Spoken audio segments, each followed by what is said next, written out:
Why, hello. I heard you came to listen about some dragons. From all across the plains, there's so many legends and lores and stories about what dragons might be. Are they scary? Are they friends of humans? Or are they pets? Well, some people may have stories, but I happen to know quite a few personally. Just on time. That is my dearest human friend, Veronica.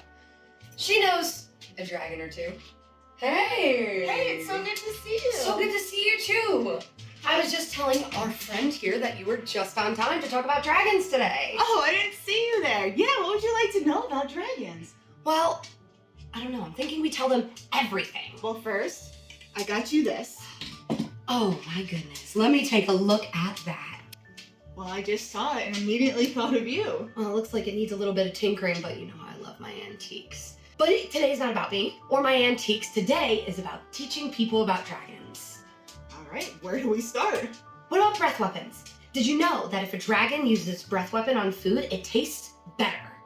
So I should have a dragon breathe on my food? No.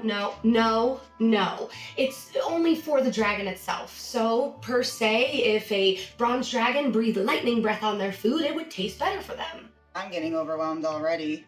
We'll start with the absolute basics. There are 3 different types of true dragons. There's gem dragons, there's metallic dragons, then there's chromatic dragons. Each of them have their own unique alignment, but they tend to differ from, individual dragon. They're pretty intelligent creatures.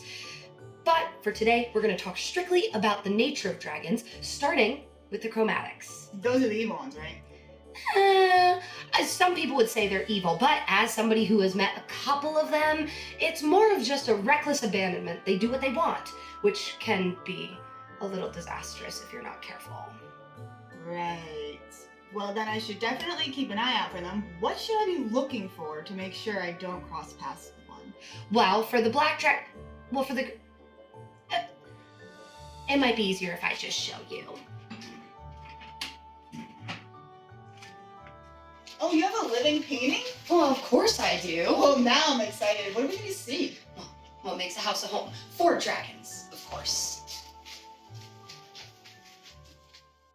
What I think makes a house a home is the way that you express yourself in it. For example, I've lived places before, especially when I was going through university, that didn't reflect myself. They didn't have nerdy posters up on the wall. They didn't have lights hanging overhead. For Caitlin, they didn't have plants growing in every part of the house.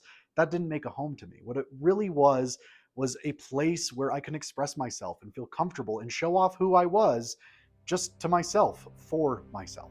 What would you find scarier, an evil wolf or a rampaging grizzly? With an average dragon weighing in at 60 to 80 tons, Red Dragon dwarfs it by 8 orders of magnitude at 640. It is not that they seek out evil or have devious behavior, as much as their brutality comes from their sheer recklessness. Not only are they unwelcoming, but they even claim that humans and young elves are the tastiest of snacks. Their homes are not hard to find, but dangerous to reach, nestled deep in the smoldering depths of volcanoes. They may settle for a mountain with a good view, if it helps them keep a watchful eye on their territory. An encounter may not even reach the fiery depths, as the entrance is immediately greeted by a pit, deadly for anything without flight. Red dragons are clumsy flyers, but strategic, battle-born adepts that won't fear the adventurers coming their way. Whether they snuff them out on the cliffside entrance, toss them into the pit, or somehow get back into a corner, these beasts are patient and unrelenting. With red dragons being the biggest hoarders of all, have combat puzzles that include a collapsing pile of gold or small volcanic eruptions. Consider beefing up lair actions for red dragons. Active movement to engage your players instead of a simple hack and slash. So what makes a house a home? I boil it down to 2 things and both start with M. The first is MC. Okay, I cheated a bit to get the alliteration, but yes, my house is not a home without my wife. And tied to MC is the second M, which is memories. Our little home is filled wall to wall with mementos from our travels, merch hauls, books, toys, and even mobile suit boxes. And what better place to put these reminders than in the comforts of our own home? Far less intimidating but dangerous in its own right is the hunger of the white dragon. These are TV dinner core to the max, just don't defrost. These beasts care about 2 things: good frozen food and comfortable comas to follow. Their dead eyes will scan over anything simply to judge whether they think it will be tasty or not. Some people have even managed to exploit this devotion in order to have dragon guards in the coldest regions. Simple creatures indeed, they're often found climbing tooth and claw up cliff sides or slinking in frozen waters, always on the hunt for the next meal. Aside from one massive fridge, what does the home of such a glutton look like? That is also simple. A multi-chambered giant bed for them to find the best comfort after their meals. Icebergs or mountains, high or low, the lair is full of such chambers. Perhaps you let your players avoid combat altogether if they have enough offerings to feed the beast. If you cross one, they will never forget. They have an incredible memory and know what their favorite foods are. They will hunt down your party mercilessly if upset. Focus encounters on the prey drive, whether that be having to track a swift-moving hunter or the aforementioned gathering have enough food. Remember, being bullied out of their lairs by their gargantuan red dragons, these underdogs usually decide to be bitter instead of better. Listen, I know you're all out there with your wholesome shit, but I'm here with cold, hard facts, and that is that the home is wherever you're comfortable enough to fart. It's hard to say anything in D&D is innately evil, but the black dragon may be the exception. Scales worn to show its bones, acidic breath, and their stinky swamp basements. This 80 tons of nightmare rarely leaves its lair, and it hides deep below the mush of bog mud. It may be hard to spot, but use your nose. You'll track its digs far faster than digging through mud. They usually surround themselves with coin and reek of the meat that they love so dearly. How could we incorporate this into our game?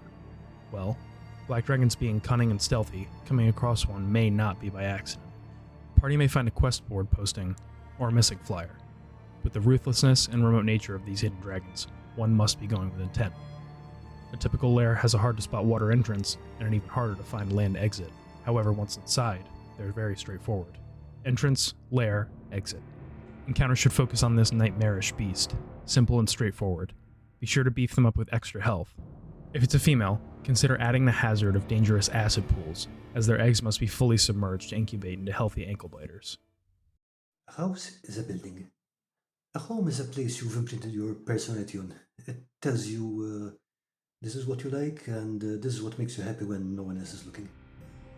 More evil adjacent, but still uncomfortably similar to their swamp-dwelling cousins, pissing off all dragon kind with their human-like charisma. We have the slinking green. These more social chromatics are known to play with their food, their favorite snacks being tiny folk like gnomes. The green dragon truly toys with any party that crosses its path. It may even convince you to crawl right into its mouth all on your own.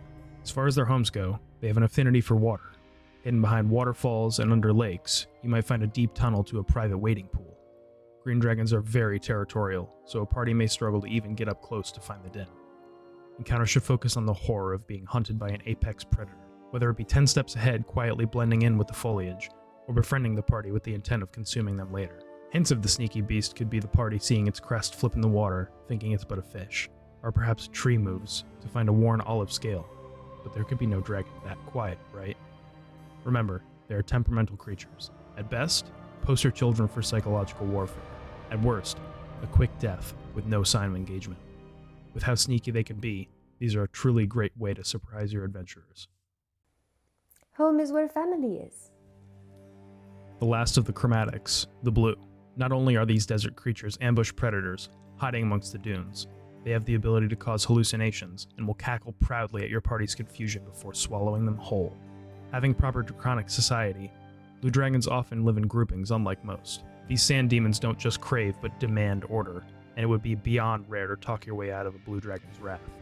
However, it is much easier to upset one by misstepping with their code of conduct. Even without being upset, the murderous humor of these beasts would be enough to drive most foes away. If your party decides to pick a fight at the source, their home is well guarded as they sift through the surrounding sands, burying themselves in wait for potential prey to be snapped up. If they manage to get past, though, home is most importantly noted by a main lower chamber being an underground beachy oasis. An encounter what they may start in the desert, but end in this tropical home. Consider encounters focused on the challenges of the desert and battling the beast as it burrows through the sands. Let the drake engage outside and retreat back to its den, before having your adventurers find the underground vacation spot. Relaxing on the beach is the reward most players get to enjoy after the battle. That is, of course, until their mates or underlings come home. Most adventurers know dragons to be solitary, so they may just find themselves with their feet in the sand, no shoes, no shirt, and lots of problems. Oh boy, I don't like chromatics very much. Not even the white? Alright, I can get behind naps and snacks. You know, not all dragons are evil or scary or dangerous. Well, you have said they're outliers. Well, yeah, but get this. Some are even pets. Pets? Mm-hmm. Could you imagine? No, but I could try. Timothy here to say that pets is the answer. Pets make a house a home.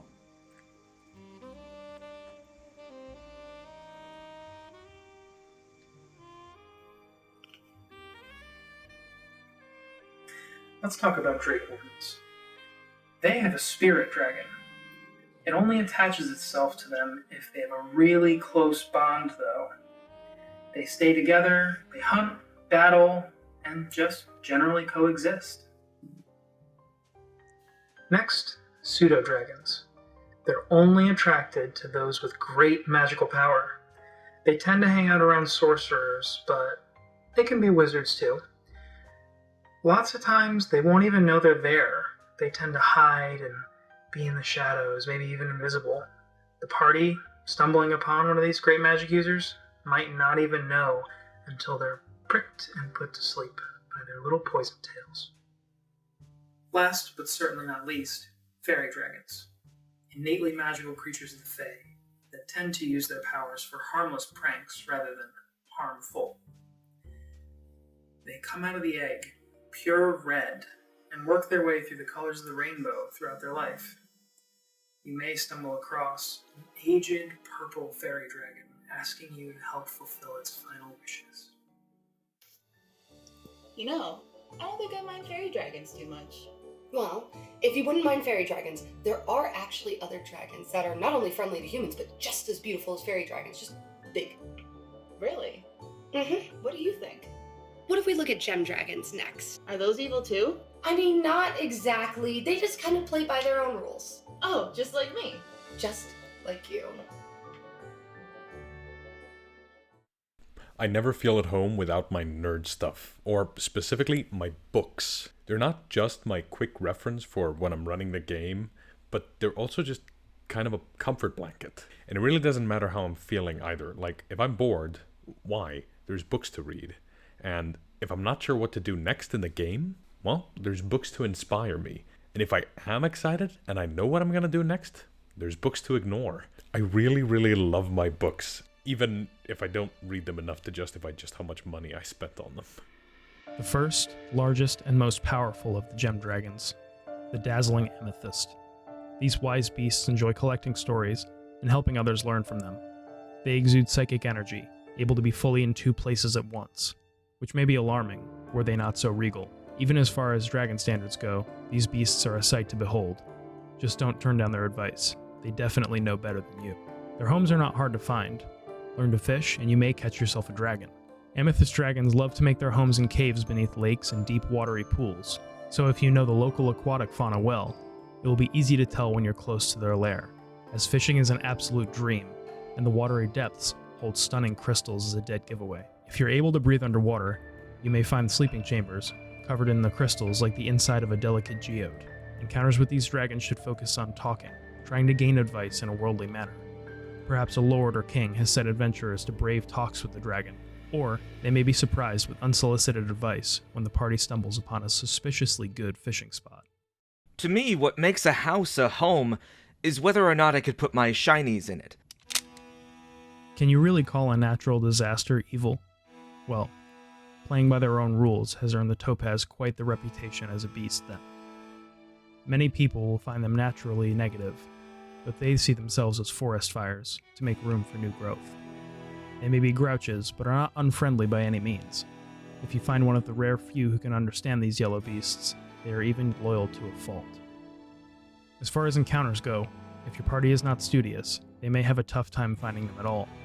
Topaz dragons hate water so much, even their unique breath weapons destroy all non-magical water. However, their homes are usually hidden beneath salt marshes, always near the coast in one way or another. If your friends find an entrance, the destructive nature bleeds into the rest of its home, causing exhaustion and sometimes being turned to dust without warning. It's best to use time challenges and really hone in on the destructiveness. The topaz may not even be afraid to bring down its own home and find a new one. There may be ways to flood it out, or perhaps your party is encouraged to see a new perspective. Regardless of how one stumbles upon them, topaz are a unique one for certain. Plant. Rupert. Plant. Kitty. Mwah. You make house home, Kitty. Mwah. Good job, Kitty. Emerald dragons are socially awkward, but quite interested in people, preferring to study and understand before engaging in the ritual acts of friendship. Whether they're sneaking up or using psychic abilities to spy, these cave dwellers always have a watchful eye, even if you have no clue that you're being seen. Known for their observational skills, their sapphire cousins tend to work and live closely with them in an almost symbiotic relationship. Emeralds are great at finding information, sapphires are great at putting that into a proper plan. Quite the dream team. As far as their homes, they love to burrow into deep caves, endless tunnel systems that may share a few hordes of historical records and illusion-creating items. Their dens are also surrounded by reptiles, dangerous ones at that. Encounters with these dragons should focus deeply on the threats surrounding them. Snake pits, mind tricks, or the worst, stumbling into a sapphire dragon. Breaking and entering may be ignored by the shy winged emerald, but certainly that will not fly with their cave mates. I think what makes a house a home is all the stories that you build up in a place. Every nick and knick-knack is, in a way, a memory. Like the scratch on your favorite table because you dropped your black dragon mini on it. With a deep interest in the art of war, and a deeper interest in the weapons that facilitate, the territorial nature of sapphire dragons is nothing to trifle with. At times, this works well for them, when they're calling upon their emerald companions to defend the realm from other planes, but stumbling upon one is not quite welcome. Living deep underground, they're able to magically observe through stone, so finding one's home, let alone meeting it, is not too difficult to avoid. Home may be the trickiest to find, not only because it's well hidden, but because of the wild labyrinth of caves that precede it. You may not know if you're in a natural formation or a dragon's dwelling. Notable obstacles would be the giant spiders that surround the den, or potentially having to hunt their emerald friends to request a proper audience. Really zero in on the madness of countless tunnels, the fear of not one but two dragons. Use lots of magical items that can inject bonus threats to the lair. Maybe even have your party find the skeleton of a dragon recently defeated, fed upon by one of the otherworldly threats they so desperately try to fight off. Remember, as far as battle goes, these are not wild beasts who simply attack, but challenging tacticians. To me, a home is quite literally your personal space. It's a creative corner, a workshop, an oasis, it's even your own personal tavern. A home is a space that's transformed by the memories that are created and the life that is shared. I think for me the biggest difference between a house and a home is that a house is where you live, but a home is where you come alive. Last, but certainly not least, the most friendly gem dragon, the crystal recluse. Friendly and reclusive may seem conflicting, but crystal dragons do truly love people. They also love the stars, and it just so happens the clearest places to see them are often the most remote. If one were to go looking for them, they are greeted by a nurturing energy, with even the surrounding area having healing properties. A run-in with a crystal dragon should be something unique to remember. Castle-like homes surrounded by large observatory courts, welcoming to all. Focusing on the benefits of their positive magic to make an impact, maybe your party takes half as long to rest, their healing is doubled, and perhaps they can be given advice in the form of fortune-telling. This beast can sense injured creatures of all kinds and hunt them down, not out of bloodlust, but the desperate need to heal and help all others. If your party has intent to harm, make sure they find only an empty castle, as these sweet drakes can accurately see your fate in the stars, meaning they will see you coming. Be sure to go in with good intentions and a warm heart. Topaz is still pretty scary. But what about the rest of them? Well, when you put it like that, I guess they're not all that bad. But what about metallics? Those are ones I know about.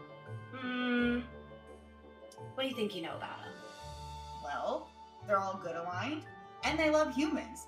And sometimes they disguise themselves as humans to be with us. Well, I guess you do know a little bit. I want to know more. Let's take a look then. What makes a house a home? Whiskey. Finally stepping into the metallics, we'll start with the most dazzling of all, the fairy tale princess, the humble brass. They have no idea how beautiful they truly are, not just outside, but inside as well. Also found deep in the desert, like the blue dragon, these gentle giants' favorite snacks are dewdrops, keeping the delicate balance of their arid homes intact. What they're most known for, however, is their constant need for chatter. Growing up, it's not unlikely to see them trotting along, having a one-sided conversation with animals that can't understand them. With all this chit-chat, it's not a surprise to find a grand conversation hall and countless entrances to welcome guests. Encounters with these sweethearts may be an innocent escape room. Instead of battling, they will simply put you to sleep and try to talk your ear off again later. Consider the labyrinth of tunnels and what other creatures might also be lost in this domain. Also note, brass are one of the few dragons willing to share their treasure to fund good causes. Maybe we skip the negatives and simply let them be the wonderful benefactor of your party. If they can get past the talking. Home is wherever you feel the most comfortable being yourself. And also, where all your unfinished craft projects live. If brass are the fairy tale princess, coppers are the comic relief best friend, scampering throughout the story. It's hard not to love these beasties, as a tree suddenly talks to you in the woods before revealing its large-scaled form, cackling into the echoes of the brush. They even have a slowing gas, to make sure you definitely understood the punchline before running in terror. Don't worry though, they don't prefer to cause physical harm. Emotional, however, really depends on if you make it into their home. A copper dragon's lair is not just a metaphorical, but a literal labyrinth, with dead ends and circles for days. You might find yourself going mad hearing the beast's laughter as you struggle to find your way in or out. At the end is a beautiful entertaining chamber, designed for people to listen to all the dragon's stories and jokes, and of course, laugh at them. If not, you may find yourself in trouble. The fun part about this one, most metallics hate fighting people and will simply find ways to get away. But if directly threatened, copper dragons do not back down. They just don't fight the battle head to head. They use their wits and tricks to overcome their opponents. To include these jesters, think on the puzzles and the lair actions when engaged.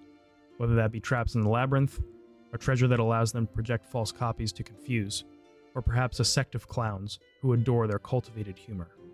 These will never be straightforward battles, and nothing is as it seems. After all, where's the fun in that? I think what makes a house a home for me is the people you surround yourself with and the energy that you project into the space. I've lived in a lot of different places. I lose count at like 20, and those are just the ones that I remember. I've had a lot, I've had a little. I've lived in so many different places that, again, I lose count. But if I'm surrounded by a community that is good, and I'm projecting out energy that is good, then that is home. Bronze dragons are the unsung heroes of the sea, quietly protecting those who travel within their domain. Your ship begins to sink, but somehow stays just above the waterline long enough to get home safe. It may have been a bronze dragon with your doomed vessel on its back. Overwhelmed by pirates when a crew member you hadn't accounted for defeats them all and suddenly disappears like a mirage, most likely our friend the Bronze. They go out of their way to help any human in need, but always quietly. They are secret social butterflies too, often found frolicking with other bronze dragons around their watery homes. They love attending large human festivals and events, but always in disguise. Their homes reflect this simplicity, just a bed to rest their head between travels. A simple underwater entrance leads to 1 or 2 chambers at most. An encounter with a bronze dragon may never really be found by your party, but there's something satisfying in only you knowing they're at a party with most powerful beings, just waiting to hear their stories. There's a bit of comedy if engaged as well. They're war machines for good causes, but petty squabbles, their way of coping is to simply pick you up and drop you in the middle of nowhere. Most people imagine a dragon would attack, but the bronze simply says, "No, thank you," and calmly leaves. If your party insists on taking this creature down, you may want to reconsider who is the real BBEG. Cliche as it may be, home is absolutely when you have that snug little intersection of friends, family, good books, music, games, all these things coming together. The bad things, for whatever reason, luck or preparation, have seemed to fade away, and you find yourself just content and happy with what you got going on. That's home. Depending on the way you see it, gold dragons may be the scariest of all. It's a bit beating a dead centaur to state they don't enjoy fighting or killing as metallics, but but they have a sense of justice that may override this. Gold dragons are dedicated to snuffing out evil. They make a great mentor for a paladin or a cleric's holy symbol. The scary part is they spend most of their lives as humans, not out of the joy of friendship, but to find criminals and evildoers in their truest of forms. One may hide their intent around a dragon, but a beggar on the city streets sees all. Their home reflects not necessarily the disguises they take, but the nobility and justice. Perhaps pompous to some, the gold dragon takes pride in having the highest of accommodations. A banquet hall, study, and art displays throughout. Even a proper lobby to leave your shoes at the door. These dragons are formal and demand respect. The perfect place to add a gold dragon is if your party is teetering on the edge of their alignment, but not yet crossed the threshold into problematic. Maybe they keep making bad decisions, selfish ones, and perhaps some big mistakes they haven't learned from. A gold dragon's zone of truth and forward conversation is a great way to teach the lesson. If all else fails, a TPK may definitely sink it in. If you're going to tell a 600-ton beast you'd prefer to be evil and toasted than work on yourself, it sounds a bit deserved. Just remember, you may not even know who you're talking to until it's too late. Home is where the heart is, as they say. Whether that's in the same place that you were born and raised with your blood relatives, in a shanty house shack sort of thing with your friends, or in a tiny little box with your partner, or on your lonesome with your furry friends. Home is truly where the heart is. And notice that I said blood relatives and not family, because in my opinion, all family is found, and you're not always going to be bound by blood. It's with whoever and whatever makes you feel safe and happy as an individual. The final dragon we have today is the silver dragon, and in my opinion, the hardest to find. Their homes are cliffside dwellings that are only reachable by flight. And if you were to manage to get inside, you would find large social halls that are clearly designed for entertainment, but it would usually be empty, like a unsettling rental that's never used. Why? Well, silver dragons love to live amongst their people. A great encounter with them would be to have a town where there are little hidden dragons throughout, be it the protective husband of a farmer, or maybe an elven woman who runs a shop and always asks you to guess her age. Or maybe even a friendly game master hosting a night with friends. Regardless of how you choose to incorporate silver dragons into your games, just remember that for them, home truly is where the heart is. Wait, does that mean the whole time? How do you feel about fishing? I have a friend who might be able to help us out. They're fantastic. Anytime I go, they make sure there's What a ton. the fuck?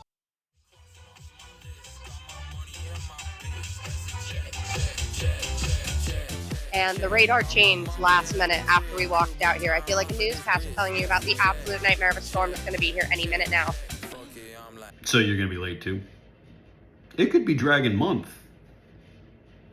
Right? I know we got more to do, but you also really need to rest. You're not. Dragons? You've got questions. We've got answers.